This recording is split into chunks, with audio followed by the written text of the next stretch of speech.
নবী করিম সাল্লাল্লাহু আলাইহি ওয়াসাল্লাম হাদিসের মধ্যে বলেন, কাল কিয়ামতের দিন মানুষগুলো যখন উলঙ্গ অবস্থায় দাঁড়িয়ে থাকবে, সমস্ত মানুষগুলো উলঙ্গ অবস্থায় দাঁড়াবে। হযরত আয়েশা সিদ্দিকা রাদিয়াল্লাহু তাআলা আনহা বলেন, ইয়া রাসূলুল্লাহ, ইয়া হাবিবাল্লাহ, মানুষগুলো যে উলঙ্গ অবস্থায় দাঁড়াবে, কারো দিকে কি কারো নজর যাবে না? মানুষগুলো কি নজর করে লজ্জা স্থানের দিকে তাকাবে না?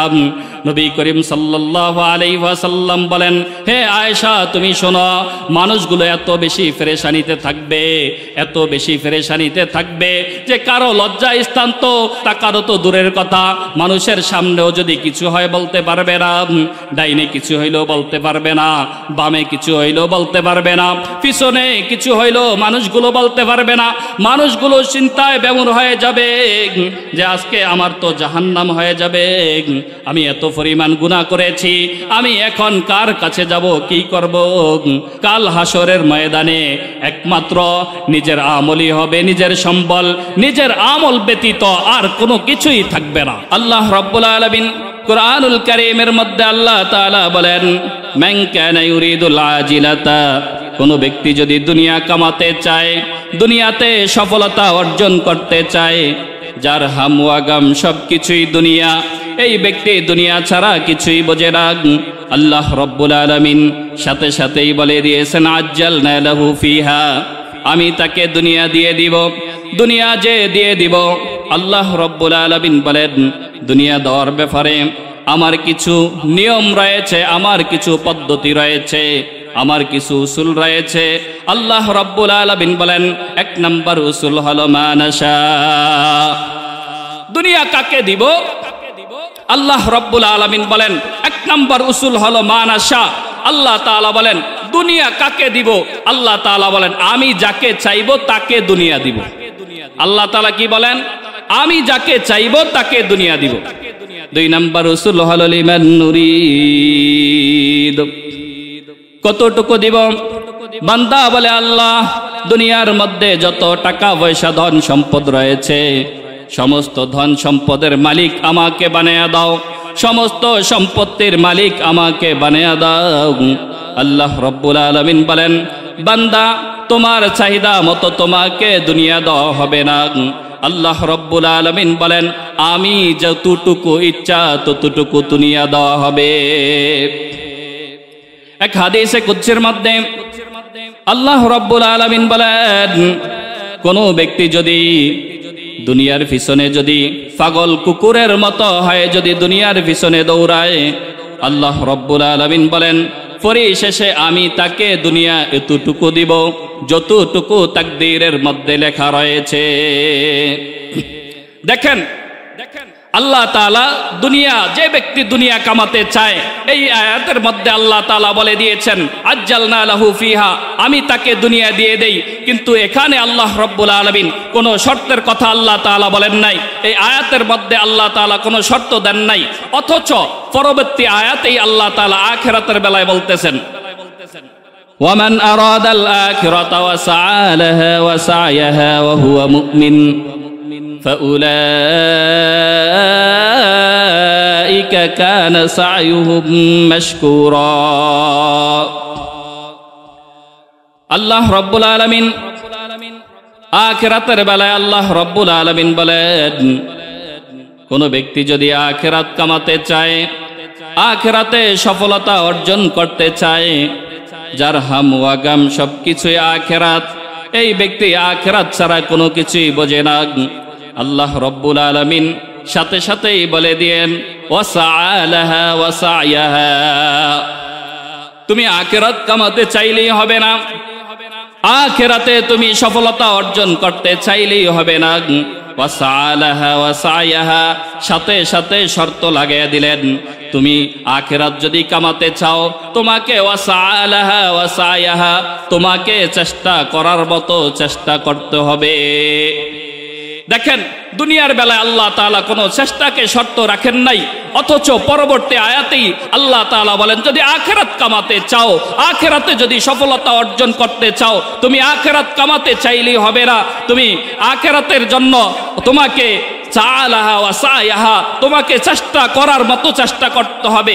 সংক্ষেপে বলতে হবে তোমাকে কঠোর পরিশ্রম করতে হবে, হাড় ভাঙ্গা পরিশ্রম তোমাকে করতে হবে। দেখেন, অথচ আমরা এর বিপরীত, আমরা দুনিয়ার বেলায় মাথার ঘাম পা পর্যন্ত ফেলি, কিন্তু আখিরাতের বেলায় 5 মিনিট মসজিদে বসে থাকতে আমরা রাজি না, ঠিক কিনা? 5 মিনিট আমরা আখিরাতের বেলায় মসজিদে বসে থাকতে চাই না, অথচ দুনিয়ার বেলায় মাথার ঘাম আমরা পা পর্যন্ত ফেলি। আল্লাহ তাআলা বলেন, তুমি যদি আখিরাত কামাতে চাও, আখিরাতে সফলতা অর্জন করতে চাও, তাহলে তোমাকে চেষ্টা করার মতো করতে হবে। সংক্ষেপে বলতে হবে, এই চেষ্টাটা হতে হবে আল্লাহ তাআলার সন্তুষ্টির জন্য। 2 নাম্বার হলো নবী করিম সাল্লাল্লাহু আলাইহি ওয়াসাল্লামের তরিকা অনুযায়ী। দুনিয়ার মধ্যে আমরা যত বড় ইবাদতই করি না কেন, সেটার মধ্যে যদি 2টা জিনিস না থাকে, সেটা যত বড় ইবাদতই হোক না কেন, সেটা মহান রব্বে কারীমের দরবারে গ্রহণযোগ্য হবে না। 1 নাম্বার হলো ইখলাস, 2 নাম্বার হলো নবী করিম সাল্লাল্লাহু আলাইহি ওয়াসাল্লামের তরিকা। ইখলাস মানে হলো আল্লাহর সন্তুষ্টি, 2 নাম্বার হলো নবীর তরিকা। আমি দুনিয়ার মধ্যে নামাজ পড়েছি, নামাজের মধ্যে যদি ইখলাস না থাকে, আল্লাহর সন্তুষ্টি না থাকে, নামাজ হবে না। নামাজের মধ্যে যদি নবীর তরিকা না থাকে, নামাজ হবে না। দুনিয়ার মধ্যে ইখলাস, যত বড় ইবাদতই হোক না কেন, ইখলাস এবং নবীর তরিকা, এই 2টা জিনিস থাকতে হবে। আর না হয় যত বড় ইবাদতই হোক না কেন, এই 2টা যদি না পাওয়া যায়, সেটা যত বড় ইবাদতই হোক না কেন আল্লাহ তাআলার দরবারে গ্রহণযোগ্য হবে না।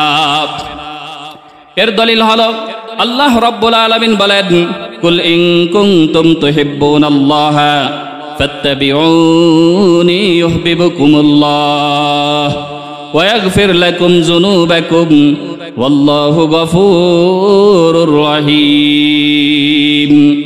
আল্লাহ রাব্বুল আলামিন বলেন, তোমরা যদি আমাকে পেতে চাও, তাহলে আমার নবীর অনুসরণ করো, আমার নবীর অনুকরণ করা।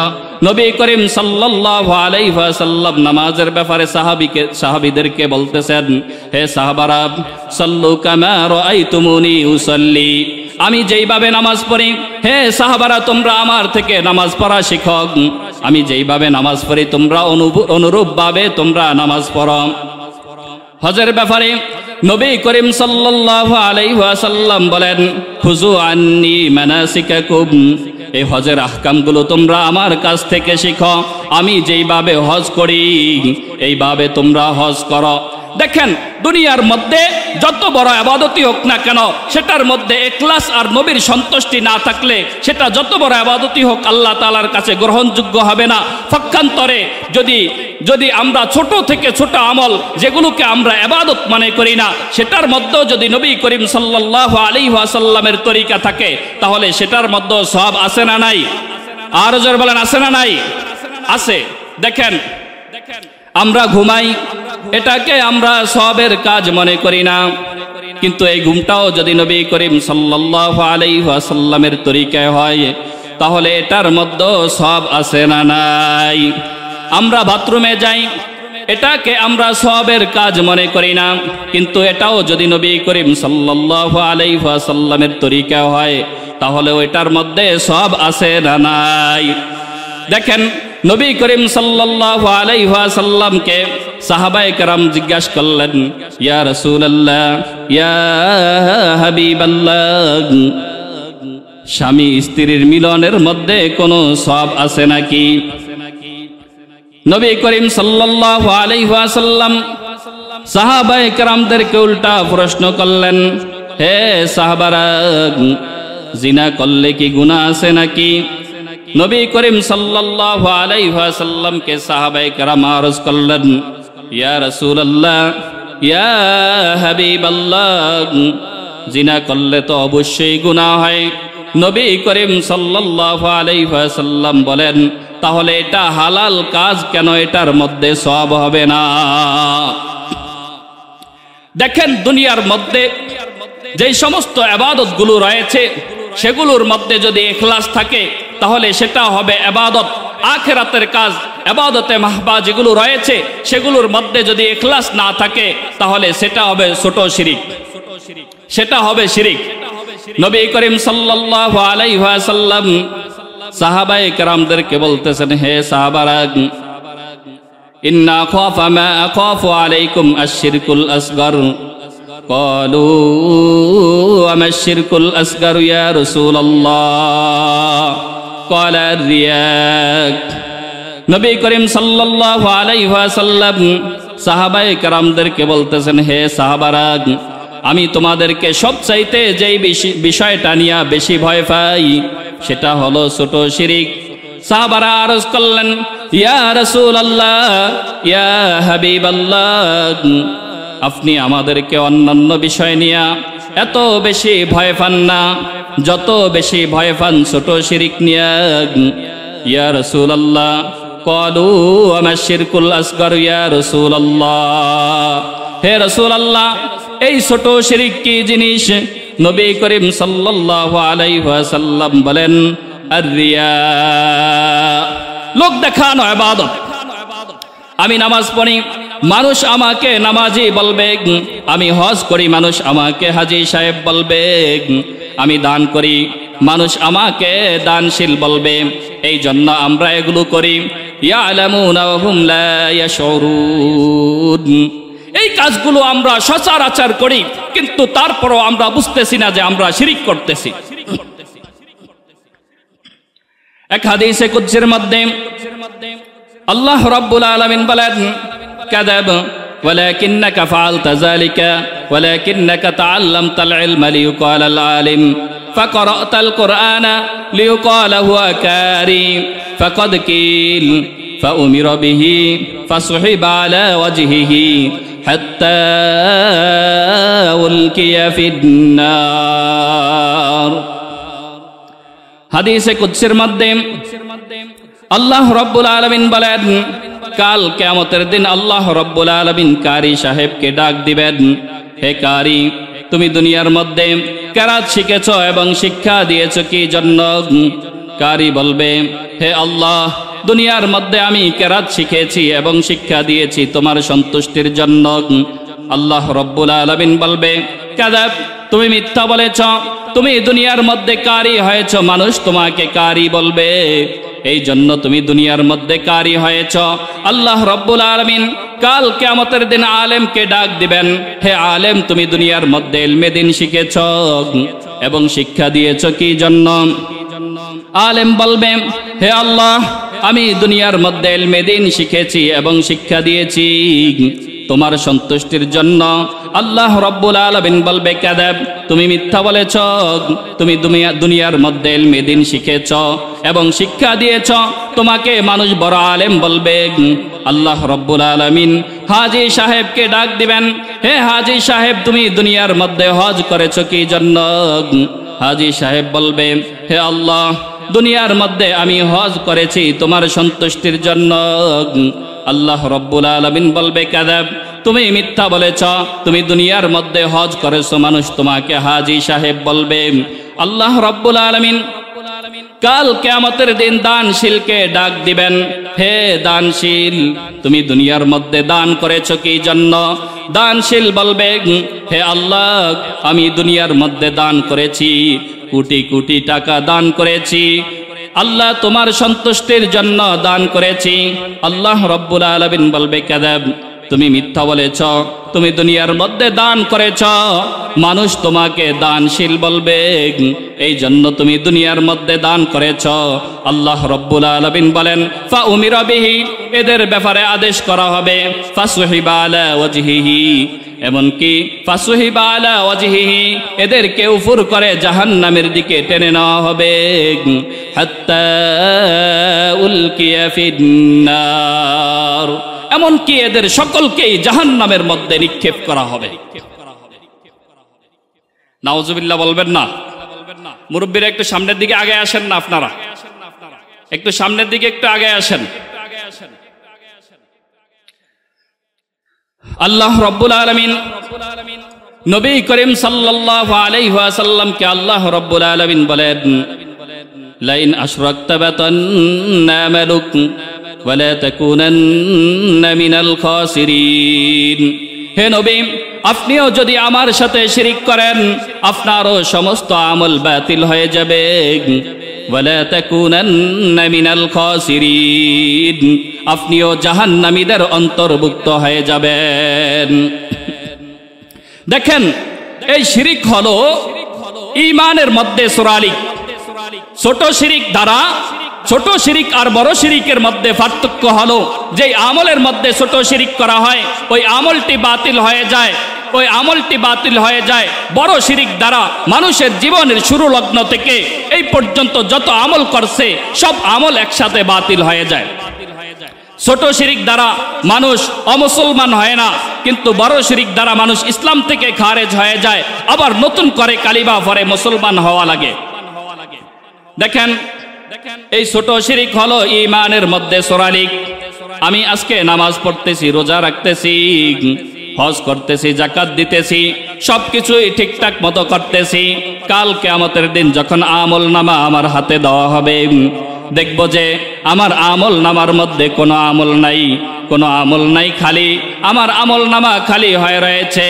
দেখেন, আমি দুনিয়ার মধ্যে আমল করেছি, আবার শিরিক করেছি।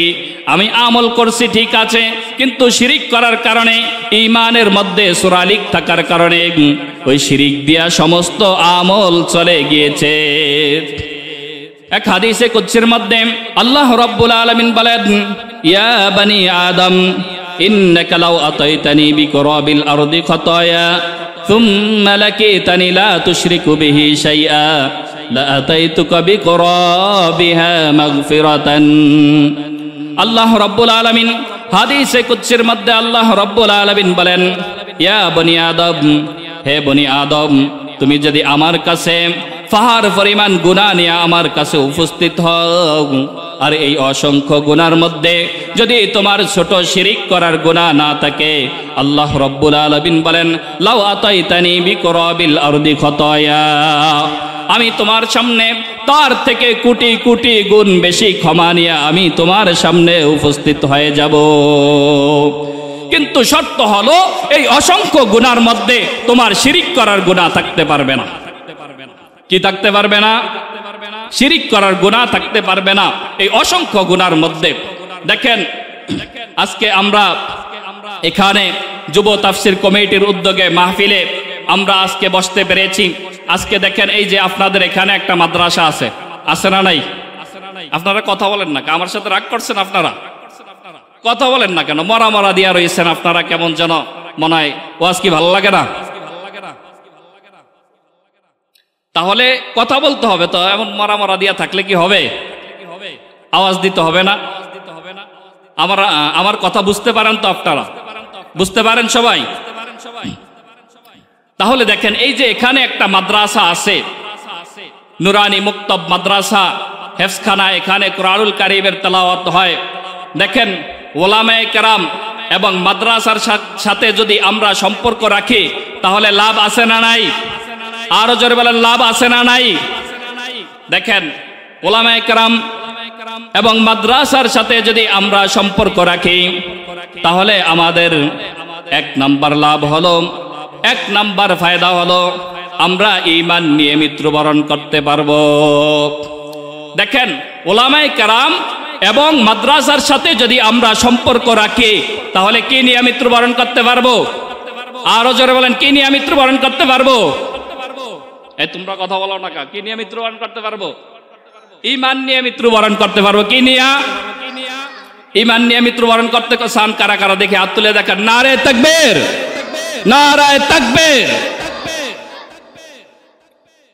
ওলামায়ে কেরাম এবং মাদ্রাসার সাথে যদি আমরা সম্পর্ক রাখি, এক নাম্বার ঈমান নিয়ে মৃত্যুবরণ করতে পারবো।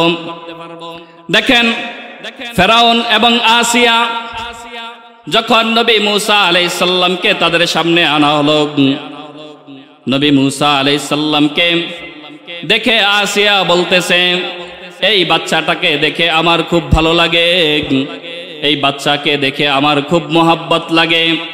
মুফাসসিরিনে কেরাম তাফসীরের মধ্যে লিখেন যে আসিয়া যে বললেন আসিয়া যে বললেন, মুসা আলাইহিস সালামকে দেখে যে বললেন, এই বাচ্চাকে দেখে ভালো লাগে, এই বাচ্চাকে দেখে মোহাব্বত লাগে, এই কারণে আল্লাহ রব্বুল আলামিন আসিয়াকে ঈমান নিয়ে মৃত্যুবরণ করার তৌফিক দিয়েছেন।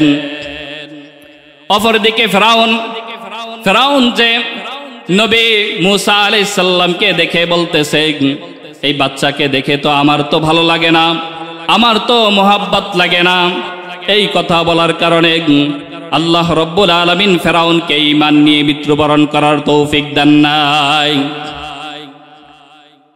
বলতে পারেন যে হুজুর, আপনি তো বললেন ওলামায়ে কেরামদেরকে যদি মোহাব্বত করি, মাদ্রাসার সাথে যদি সম্পর্ক রাখি, তাহলে ঈমান নিয়ে মৃত্যুবরণ করতে পারবো। কিন্তু উদাহরণ তো দিলেন নবী মুসা আলাইহিস সালামের। দেখেন, নবী মুসা আলাইহিস সালামের উদাহরণ দিয়েছি, ঠিক আছে। নবী মুসা আলাইহিস সালাম, দেখেন নবীদের যেই কাজ ছিল, ওলামায়ে কেরামদের একই কাজ।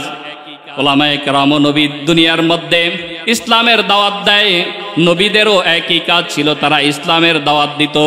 সুতরাং আল উলামাউ ওয়ারাসাতুল আম্বিয়া, ওলামায়ে কেরাম হলেন নবীদের ওয়ারিস।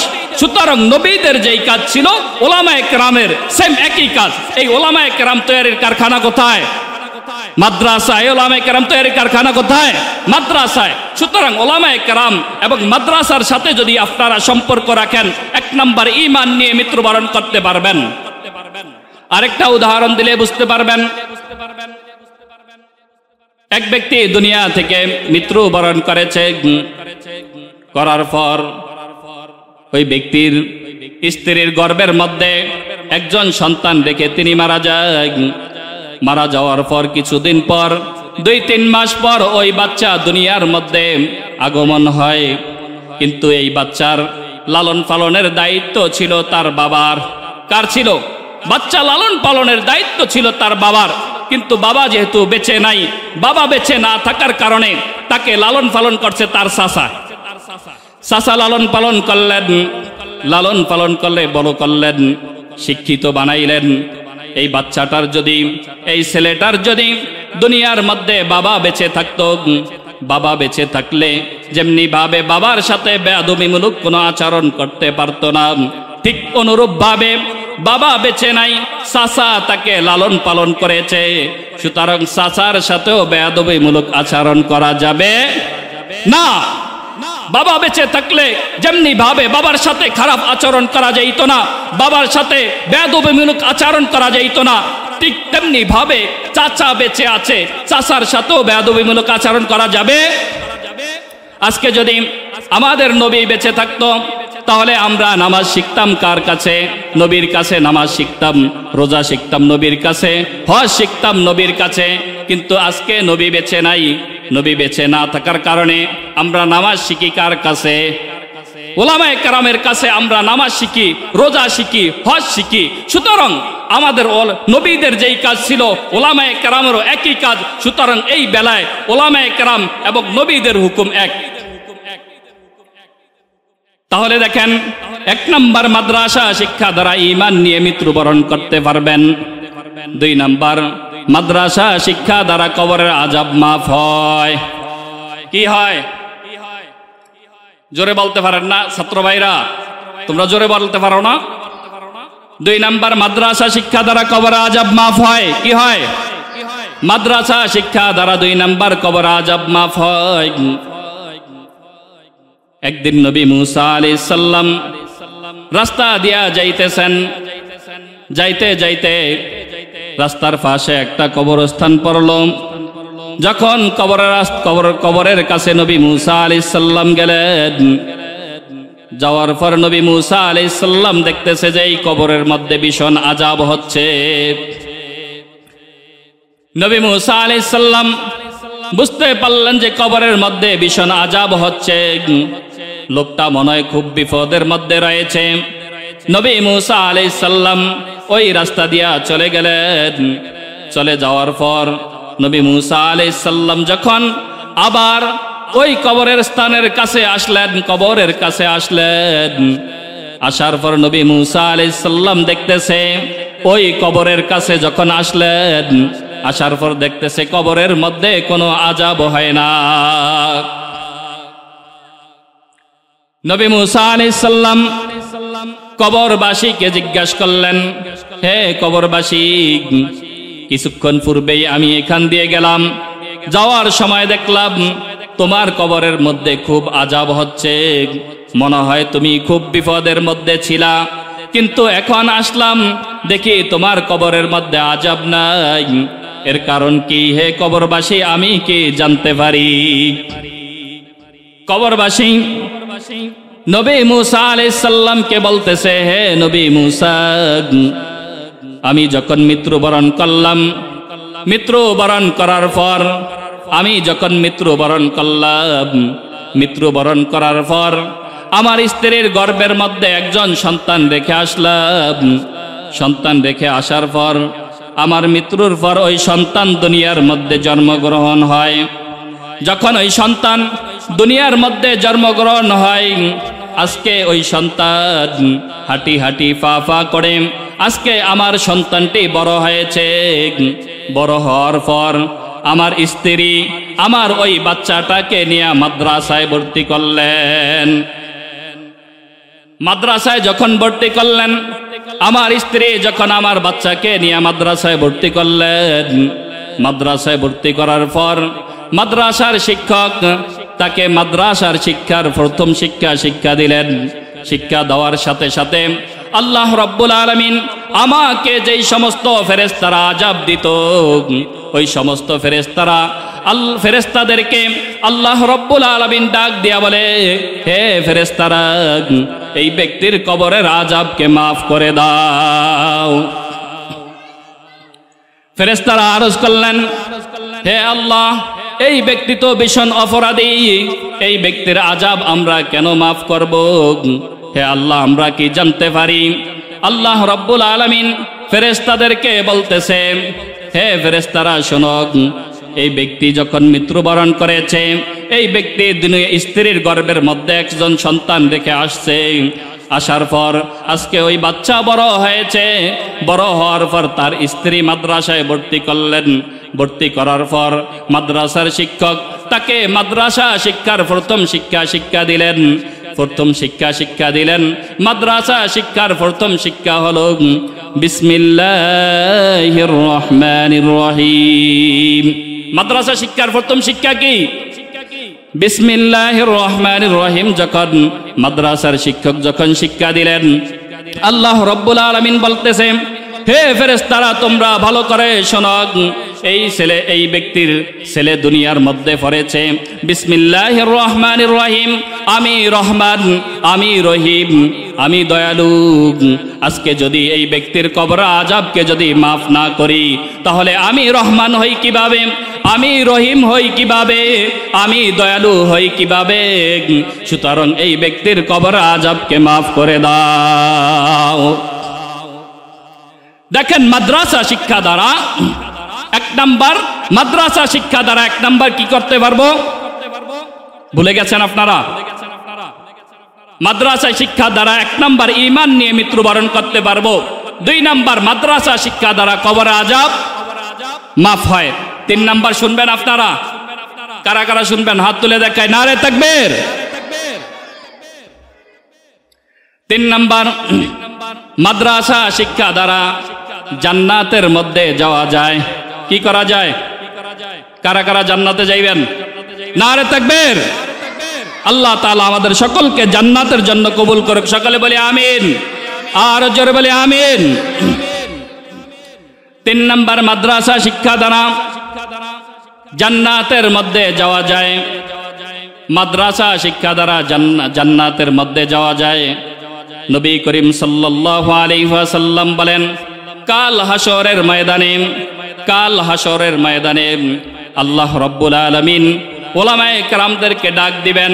ওলামায়ে কেরামদেরকে আজকে যেমন এখানে একটা প্যান্ডেল করা হয়েছে, স্টেজ করা হয়েছে, এইভাবে কাল হাশরের ময়দানে আল্লাহ রাব্বুল আলামিন ওলামায়ে কেরামদেরকে বলবেন, হে ওলামায়ে কেরাম, তোমরা অমুক পর্দার নিচে চলে আসো, অমুক প্যান্ডেলের নিচে তোমরা চলে আসো। নবী করিম সাল্লাল্লাহু আলাইহি ওয়াসাল্লাম বলেন, যখন উলামায়ে কেরাম এই প্যান্ডেলের নিচে চলে যাবে, উলামায়ে কেরামদেরকে আল্লাহ রাব্বুল আলামিন ডাক দিয়া বলবেন, হে উলামায়ে কেরাম, আমি তোমাদেরকে দুনিয়ার মধ্যে পাঠাইছি আমার ইসলাম প্রচার করার জন্য। আমি তোমাদেরকে দুনিয়ার মধ্যে পাঠাইছি আমাকে হাইলাইট করার জন্য। হে উলামায়ে কেরাম, হে উলামায়ে কেরাম, আমি তোমাদেরকে দুনিয়ার মধ্যে জন্য জাহান্নামের আগুনে জ্বলার জন্য আমি তোমাদেরকে পাঠাই নাই। হে উলামায়ে কেরাম, আল্লাহ রাব্বুল আলামিন বলবে, হে ফেরেশতারা তোমরা সাক্ষী থাকো, আজকে এই পর্দার নিচে আমি সমস্ত উলামায়ে কেরামদেরকে মাফ করে দিলাম।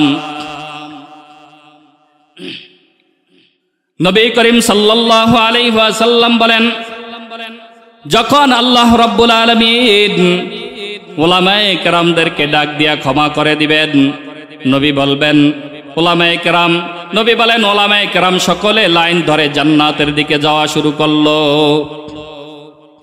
যখন জান্নাতের দিকে নবী যাইতেছে উলামায়ে কেরাম যখন জান্নাতের দিকে রওনা দিলেন, জান্নাতের দিকে যখন রওনা দিলেন, একজন একজন করে যখন জান্নাতের দিকে যাওয়া শুরু করলেন, পাশের থেকে একজন ডাক দিয়া বলতেছে যে হুজুর, আমি তো দুনিয়ার মধ্যে একদিন আপনাকে হুজুর পানি উঠিয়ে দিলাম, আজকে আমার জন্য জাহান্নাম ওয়াজিব হয়ে গেছে। হে হুজুর, আজকে আমার জন্য একটু সুপারিশ করেন, আল্লাহ তাআলা যেন আমাকে আপনার সাথে জান্নাতে যাওয়ার জন্য সুযোগ করে দেয়। আরেকজন বলবেন যে হুজুর, আমি তো দুনিয়ার মধ্যে আপনাকে এক কাপ চা খাওয়াইছি, আজকে আমার জন্য জাহান্নাম ওয়াজিব হয়ে গেছে, আমার জন্য একটু সুপারিশ করেন, আমিও যেন জান্নাতের মধ্যে যাইতে পারি। আরেকজন বলবে হুজুর, দুনিয়ার মধ্যে আমি তো আপনাকে এক বেলা খাবার খাওয়াইছি, আজকে আমার জন্য একটু সুপারিশ করেন, আমিও যেন আপনার সাথে জান্নাতের মধ্যে যাইতে পারি। নবী করিম সাল্লাল্লাহু আলাইহি ওয়াসাল্লাম বলেন, যখন উলামায়ে কেরাম মানুষের এই সমস্ত কথাগুলো যখন শুনবে, উলামায়ে কেরাম জান্নাতে যাওয়াকে মুলতবি রেখে উলামায়ে কেরাম থমকে দাঁড়িয়ে যাবে।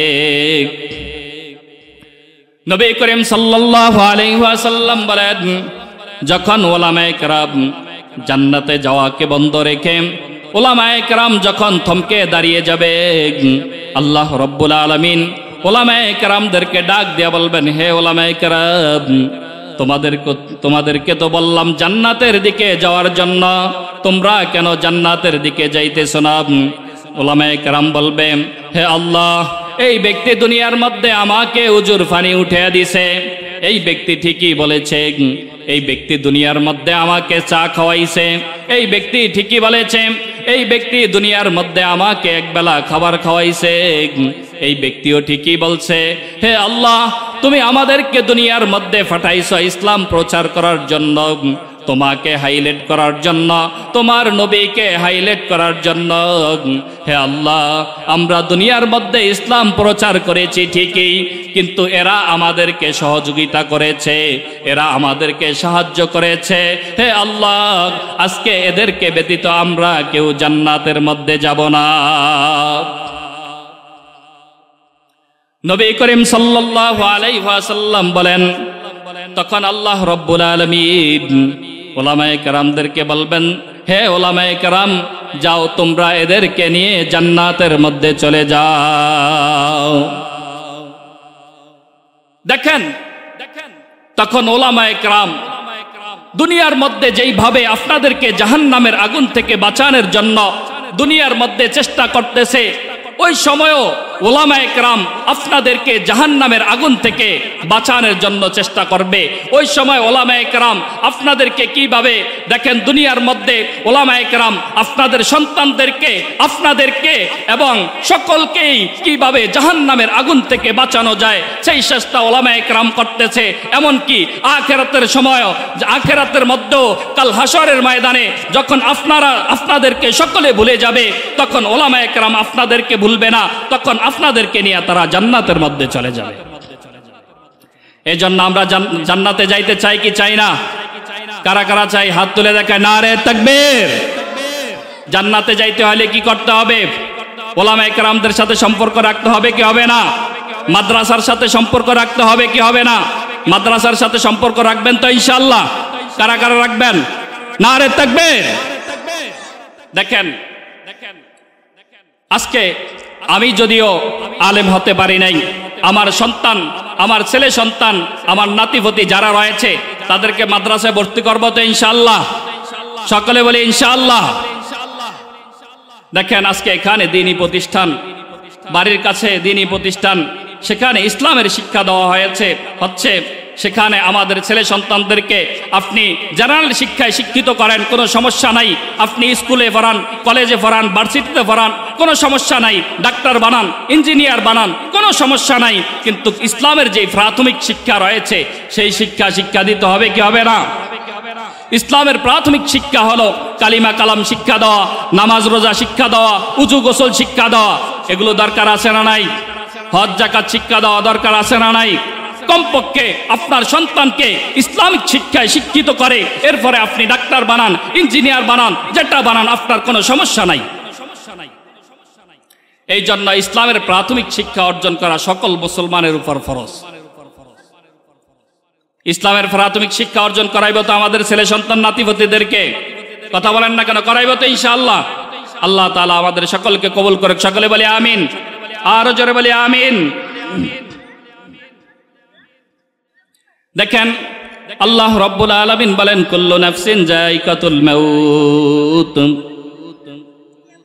দুনিয়ার মধ্যে যতগুলো প্রাণী রয়েছে সমস্ত প্রাণীকে মৃত্যুবরণ করতে হবে কি হবে না? আরো জোরে বলেন, মৃত্যুবরণ করতে হবে কি হবে না? মৃত্যুর হাত থেকে কেউই রেহাই পাবে না। সকলকেই মৃত্যুবরণ করতে হবে, সকলকেই মৃত্যুবরণ করতে হবে। কাল কিয়ামতের দিন যখন আজরাইল আলাইহিস সালাম যখন আমাদের সামনে উপস্থিত হবে, জান কবজ করার জন্য যখন আজরাইল উপস্থিত হবে, আল্লাহ রাব্বুল আলামিন যখন মানুষগুলো জান কবজ করা হবে তখন মানুষের আমল নামাগুলো তাদের সামনে ধরা হয়। যেই ব্যক্তি দুনিয়ার মধ্যে নেক আমল করেছে তার নেক আমলগুলো তার সামনে ফুটে ওঠে, আর যে ব্যক্তি দুনিয়ার মধ্যে বদ আমল করেছে তার বদ আমলগুলো ফুটে ওঠে। তখন সে চিন্তা করে যে আল্লাহ, আমি দুনিয়ার মধ্যে কত খারাপ কাজ করেছি। আমি দুনিয়ার মধ্যে নামাজ পড়ি নাই, রোজা রাখি নাই, হজ করি নাই, মানুষের হক নষ্ট করে খাইছি। হে আল্লাহ, তাদের কাছে তো মাফ চাওয়ার মতো একটু সময় আমি পাই নাই, তাদের কাছে তো মাফ চাইতে পারি নাই। হে আল্লাহ, দুনিয়ার মধ্যে আমি তো একদিন নামাজ পড়লাম না, নামাজ পড়ে একদিন তোমার কাছেও ক্ষমাও চাইলাম না। হে আল্লাহ, আজকে আজরাইল আমার সামনে এসে পড়ছে, আজরাইল আমার জানকে কবজ করবে। হে আল্লাহ, তুমি আমাকে একটু সময় দাও, আমাকে একটু সময় দাও। আমি একটু মানুষের কাছ থেকে ক্ষমাটুকু চায় নেই, আমি একটু তোমার কাছে তওবা করি, তওবা করে আমি মৃত্যুবরণ করে আমাকে একটু সময় দাও। আল্লাহ রাব্বুল আলামিন বলবেন, হে বান্দা, আমি তোমাকে দুনিয়ার মধ্যে 50 বছর সময় দিয়েছি, 60 বছর সময় দিয়েছি, 70 বছর সময় দিয়েছি, 80 বছর সময় দিয়েছি, 100 বছর আমি তোমাকে সময় দিয়েছি। কিন্তু এত সময় পাওয়ার পরেও তুমি আমার কাছে একটু তওবা করার মতো সুযোগ তোমার হয় নাই, আমার কাছে তওবা করার মতো সময় তোমার হয় নাই। তুমি যতই সময় চাও না কেন, তোমাকে একটু সময়ও দেওয়া হবে না, 1 সেকেন্ড সময়ও দেওয়া হবে না। তোমার মৃত্যুর টাইম যখনই হবে তখনই তোমার মৃত্যু হয়ে যাবে, 1 সেকেন্ড ও লেট করবে না, তোমার মৃত্যু হয়ে যাবে। দেখেন, গুনাহগারদের মৃত্যু আর নেককারের মৃত্যু একরকম হবে না। গুনাহগারদের ব্যাপারে, গুনাহগারদের মৃত্যু যখন হবে, হযরত আজরাইল আলাইহিস সালাম মালাকুল মউত গুনাহগারের কাছে আসবেন। আয়েশা আজরাইল আলাইহিস সালামের সাথে আরো লোকজন থাকবে, আরো ফেরেশতারা থাকবে। আজরাইল আলাইহিস সালাম গুনাহগারের রূহ যখন আসবে, গুনাহগারের কাছে যখন জান কবজ করার জন্য আসবে, গুনাহগারের রূহ এই দিক সেদিক দৌড়াদৌড়ি করতে থাকবে। মাথা থেকে পা পর্যন্ত, শিরায় শিরায়, রগে রগে গুনাহগারের রূহ দৌড়াদৌড়ি করতে থাকবে। আল্লাহ আজরাইল আলাইহিস সালাম জাহান্নাম থেকে একটা ময়লা আবর্জনা একটা কাপড় নিয়ে ওই ব্যক্তির রূহকে কবজ করবেন। ওই ব্যক্তির রূহকে কবজ করার পর আজরাইল আলাইহিস সালাম তার সাথে ফেরেশতারা যখন এই রূহকে আসমানের দিকে নেওয়া হবে, যখন আসমানের কাছে নেওয়া হবে, আসমানের মধ্যে যখন নেওয়া হবে, আসমানের বাসিন্দার যারা রয়েছে তারা বলবে, এই আসমানের মধ্যে তো এত দুর্গন্ধ হয় না, গুনাহগারের রূহ এত দুর্গন্ধযুক্ত হবে। আসমানের বাসিন্দারা বলবে, আসমানের মধ্যে তো এত দুর্গন্ধ কোথায়ও নাই, এত দুর্গন্ধ আসমানের মধ্যে কোথায় থেকে আসলো? তখন ফেরেশতারা বলবে আজকে খায়রাত রাস্তার মাথা সংলগ্ন এক এলাকা থেকে একজন গুনাহগার ব্যক্তির রূহ নিয়ে আসছি। এই রূহ ব্যক্তি গুনাহ করতে করতে তার রূহ এমন পরিস্থিতি হয়েছে, পুরা দুর্গন্ধ আসমানের মধ্যে ছড়িয়ে গিয়েছে। ফেরেশতারা বলবে এই ব্যক্তির রূহকে আর উপরের দিকে উঠানো দরকার নাই। যেই সমস্ত লোকগুলো জাহান্নামের মধ্যে যাবে, জাহান্নামীদের রূহ যেই জায়গার মধ্যে শাস্তি দেওয়ার জন্য যেই জায়গার মধ্যে রাখা হয়, সেই জায়গাটার নাম হলো সিজ্জিন। ফেরেশতারা বলবেন, হে ফেরেশতারা, এই ব্যক্তির রূহকে সিজ্জিনের মধ্যে নিয়ে যাও। সেখানে এই রূহকে শাস্তি দেওয়া হবে, সেখানে এই রূহকে শাস্তি পৌঁছানো হবে, সেখানে সিজ্জিনের মধ্যে নিয়ে যাওয়া হবে গুনাহগারের রূহকে। অপরদিকে নেককার ব্যক্তি যখন মৃত্যুবরণ করবে, মালাকুল মউত হযরত আজরাইল আলাইহিস সালাম নেককার ব্যক্তির কাছে আসবে। আসার পর খুব সহজেই নেককার ব্যক্তির রূহকে কবজ করে নিবে। জান্নাত থেকে একটা রুমাল এনে তার থুতনির নিচে ধরবে এবং তার রূহ বের হয়ে যাবে। খুব আসানির সাথেই বের হয়ে যাবে, খুব আসানির সাথে বের হবে। এত আসানির সাথে বের হবে যে তার রূহ জান্নাতে যাওয়ার জন্য ছটফট করতে থাকবে। খুব সুন্দরভাবে যখন তার রূহটা বের হয়ে যাবে, ফেরেশতারা যখন এই রূহটাকে নিয়ে আসমানের দিকে উঠবে, আসমানে যখন নিয়ে যাওয়ার পর আসমানের যেই সমস্ত বাসিন্দাগুলো রয়েছে, ওই সমস্ত বাসিন্দারা বলবে, আজকে আসমানের মধ্যে এত সুগন্ধ কেন? এত সুগন্ধ, জান্নাতের এত সুঘ্রাণ তো আসমানের মধ্যে নাই, আজকে এত সুঘ্রাণ কেন? তখন ফেরেশতারা বলবে, আজকে খায়রাত রাস্তার মাথা সংলগ্ন এক এলাকা থেকে একজন নেককার ব্যক্তির রূহকে আমরা নিয়ে আসলাম। রূহকে যখন আমরা নিয়ে আসলাম, নেককার ব্যক্তি সে আমল করতে করতে তার রূহ এত সুঘ্রাণ হয়ে গেছে। আসমানি ফেরেশতারা বলবে এই ব্যক্তির রূহকে, যে জান্নাতি যে রূহগুলো যেখানে রাখা হয় সেই জায়গাটার নাম হলো ইল্লিয়িন। ফেরেশতারা বলবে এই ব্যক্তির রূহটাকে সেখানে নিয়ে রেখে দাও। দেখেন, যখন এই ব্যক্তি জান্নাতি, এই ব্যক্তিকে কবর দেওয়া হবে, যখন জান্নাতি এই ব্যক্তিকে কবর দিলে তার এমন পরিস্থিতি হবে, তার কবরের মধ্যে জান্নাতের সাথে লাইন করে দেওয়া হবে। যখন এই ব্যক্তির কবরের মধ্যে জান্নাতের থেকে লাইন যখন দেওয়া হবে, জান্নাতের লাইন দিয়ে এই ব্যক্তির কবরের মধ্যে শান্তি পুষতে থাকবে, ততক্ষণ পর্যন্ত এই ব্যক্তি ঘুমিয়ে থাকবে। আল্লাহ রব্বুল আলামিন যতক্ষণ পর্যন্ত ইসরাফিল আলাইহিস সালামকে বলবেন, হে ইসরাফিল, তুমি প্রথমবারের মতো সিংহায় ফু দাও। হযরত ইসরাফিল আলাইহিস সালাম সিংহার মধ্যে ফু দিবেন। প্রথম ফু দেওয়ার সাথে সাথে আসমান জমিন সমস্ত সবকিছু ভেঙ্গে, পাহাড় পর্বত সমস্ত সবকিছু ভেঙ্গে চুরমার হয়ে যাবে, একটা সমতল ভূমিতে পরিণত হবে। সমতল ভূমিতে যখন পরিণত হবে, আল্লাহ রব্বুল আলামিন ইসরাফিল আলাইহিস সালামকে ডাক দিয়ে বলবেন, হে ইসরাফিল, তুমি দ্বিতীয়বারের মতো সিংহায় ফু দাও।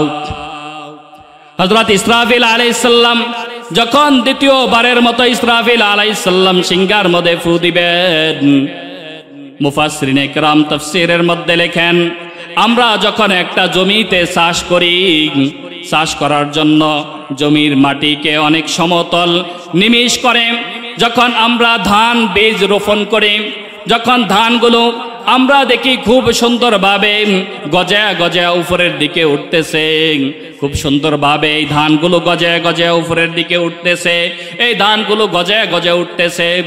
মুফাসসিরিনে কেরাম তাফসীরের মধ্যে লিখেন যে আল্লাহ রব্বুল আলামিন যখন ইসরাফিল আলাইহিস সালামকে বলবেন যে সিংহায় দ্বিতীয়বারের মতো ফু দাও, তখন ফু দেওয়ার পর এমন পরিস্থিতি হবে, আল্লাহ রব্বুল আলামিন বললেন, ইয়াউমা ইয়াকুমুর রূহু ওয়াল মালাইকাতু সাফফান লা ইয়াতাকাল্লামুনা ইল্লা মান আযিনা লাহুর রাহমানু ওয়া ক্বালা সাওয়াবা।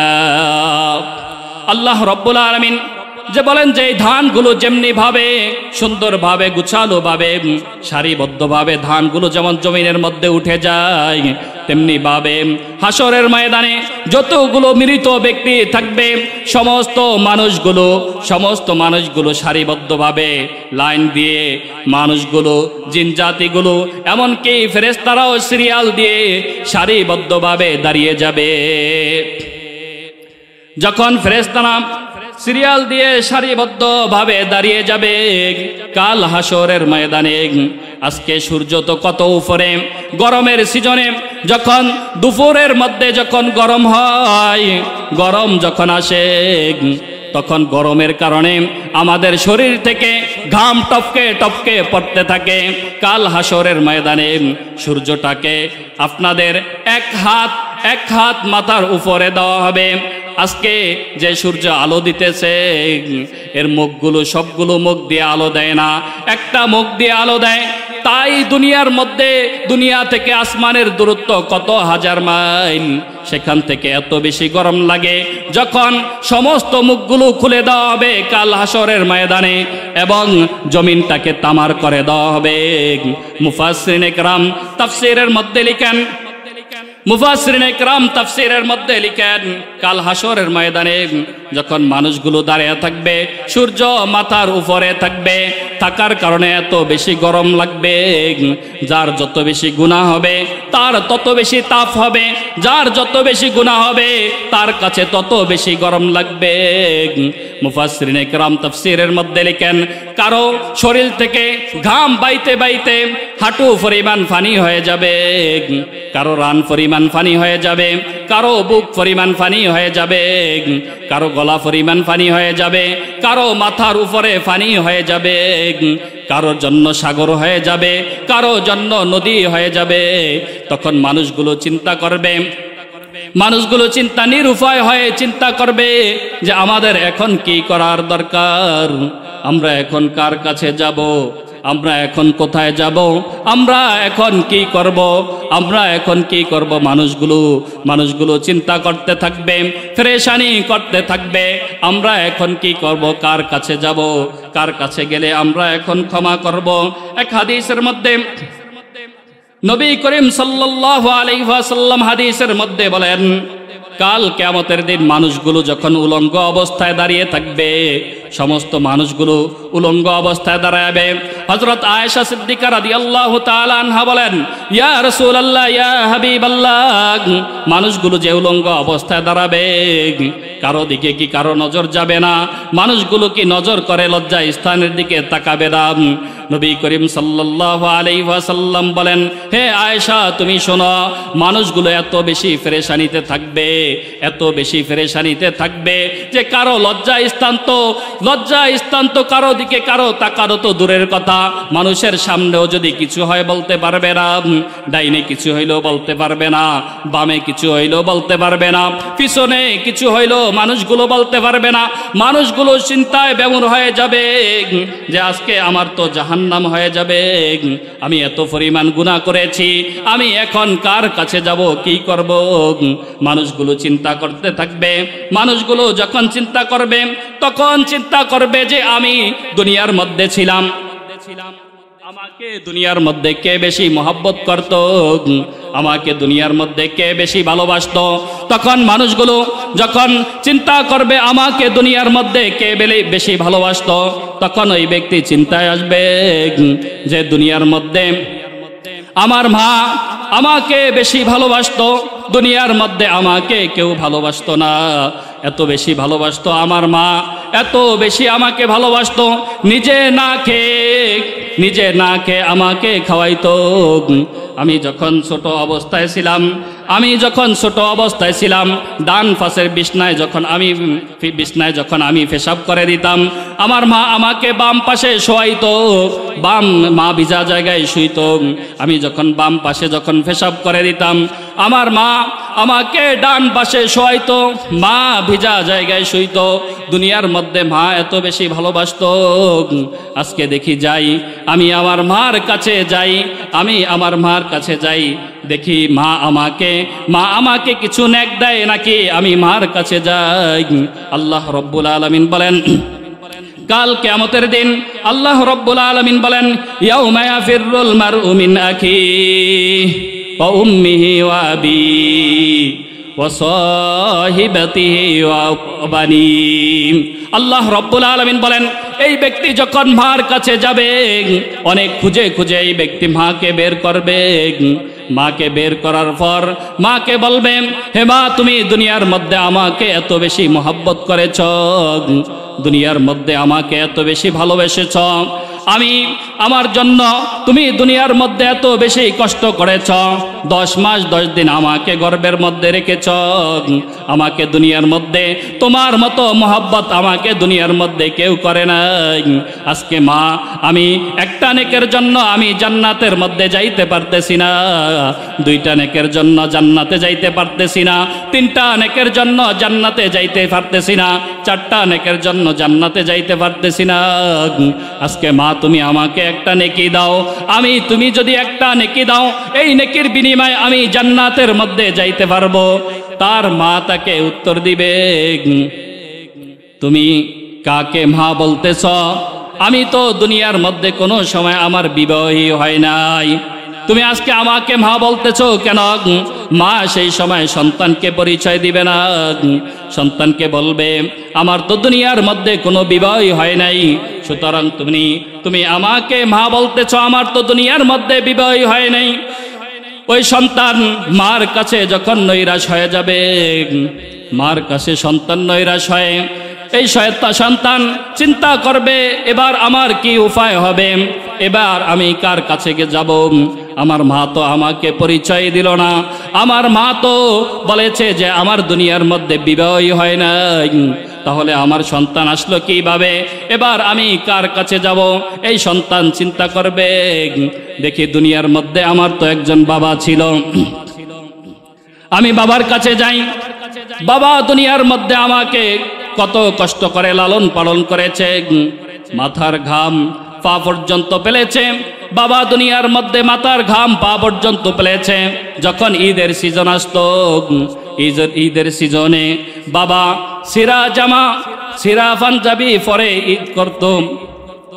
আজকে আমাকে ঈদের সিজন আসলে 2 জোড়া 3 জোড়া আমাকে পোশাক কিনে দিত। আজকে আমি বাবার কাছে যাই, দেখি বাবা কি আমাকে সাহায্য করে নাকি। আমি বাবার কাছে যাই, দুনিয়ার মধ্যে এত কষ্ট করেছে, এত পরিশ্রম করেছে আমাদেরকে নিয়ে, আজকে দেখি বাবার কাছে যাই। যখন ওই সন্তান বাবার কাছে যাবে, বাবার কাছে যাবে, যা বলবে, বাবা তুমি দুনিয়ার মধ্যে আমাকে এত কষ্ট করে লালন পালন করেছ, এত কষ্ট করে লালন পালন করেছ, ঈদ আসলে তুমি জামা কাপড় কিনতা না, তুমি না কিনে আমাকে জামা কাপড় কিনে দিতা, তুমি সিরা জামা পরে ঈদ করতা। আজকে আমার এই হাসরের ময়দানে আজকে আমার এমন পরিস্থিতি হয়েছে, হে বাবা, আমি একটা নেকের কারণে, 2টা নেকের কারণে আমি জান্নাতের মধ্যে যাইতে পারতেছি না। হে বাবা তুমি আমাকে একটু সাহায্য করো, আমাকে 2টা নেক দাও, আমাকে একটা নেক দাও, আমি জান্নাতের মধ্যে চলে যাই। বাবা বলবে আমি তো দুনিয়ার মধ্যে বিবাহই করি নাই, তাহলে আমার সন্তান আসলো কিভাবে? বাবাও ছেলেকে পরিচয় দিবে না, বাবাও ছেলেকে পরিচয় দিবে না, বাবাও ছেলেকে পরিচয় দিবে না। তখন এই ব্যক্তি আরো চিন্তায় পড়ে যাবে যে মার কাছে গেলাম, মা তো আমাকে কোনো পাত্তা দিল না, আমাকে কোনো পরিচয় দিল না, সাহায্য করলো না। বাবার কাছে গেলাম, বাবাও তো আমাকে পরিচয় দেয় নাই। এখন আমার কি উপায় হবে? এখন আমি কি করে জান্নাতের মধ্যে যাব? এই ব্যক্তি চিন্তা করবে, দেখি দুনিয়ার মধ্যে আমি তো বিবাহ করেছি, দুনিয়ার মধ্যে আমি বিবাহ করেছি, স্ত্রীকে এত বেশি মহব্বত করতাম, এত বেশি ভালোবাসতাম, তার সাথে আমি এত বছর পর্যন্ত সংসার করেছি। আজকে দেখি আমার স্ত্রীর কাছে যাই, স্ত্রীর কাছে গিয়ে দেখি সে কি আমাকে সাহায্য করে নাকি। এই ব্যক্তি স্ত্রীর কাছে যাবে, স্ত্রীর কাছে গিয়ে বলবে, হে আমার স্ত্রী, আমি তো দুনিয়ার মধ্যে তোমার কোনো চাহিদা বাকি রাখি নাই, তোমার সমস্ত চাহিদাগুলো আমি পূরণ করেছি। তুমি যেই সময় যাই চাইতা আমি সেগুলো তোমাকে কিনে দিয়েছি। আজকে দেখো আমার এমন পরিস্থিতি হয়েছে, আমি একটা নেকের কারণে, 1-2টা নেকের কারণে আমি জান্নাতের মধ্যে যাইতে পারতেছি না। হে আমার স্ত্রী, তুমি কি আমাকে 1-2টা নেক দাও, আমি এর বিনিময়ে জান্নাতের মধ্যে যাব। স্বামী যখন স্ত্রীর কাছে যাবে, স্ত্রী বলবে দুনিয়ার মধ্যে আমি তো বিবাহই করি নাই, আমাকে তো বিবাহই দেওয়া হয় নাই, সুতরাং তুমি আমার স্বামী আসছো কিভাবে? সেখানে স্ত্রীও পরিচয় দিবে না, সেখানে কেউ পরিচয় দিবে না। এরপরে যখন এই ব্যক্তি নিরাশ হয়ে যাবে, এই ব্যক্তি নিরাশ হয়ে ভাইয়ের কাছে যাবে, ভাইও বলবে দুনিয়ার মধ্যে আমার তো কোনো ভাই ছিল না। এই ব্যক্তি বোনের কাছে যাবে, বোনও বলবে আমার তো দুনিয়ার মধ্যে কোনো ভাই ছিল না। কেউ কাউকে পরিচয় দিবে না, মা ছেলেকে পরিচয় দিবে না, বাবা ছেলেকে পরিচয় দিবে না, স্বামী স্ত্রীকে পরিচয় দিবে না, স্ত্রী স্বামীকে পরিচয় দিবে না, ভাই বোনকে পরিচয় দিবে না, বোন ভাইকে পরিচয় দিবে না, তেমনি কেউ কাউকে পরিচয় দিবে না। কাল হাসরের ময়দানে একমাত্র নিজের আমলই হবে নিজের সম্বল, নিজের আমলই হবে নিজের সম্বল, নিজের আমল ব্যতীত আর কোনো কিছুই থাকবে না।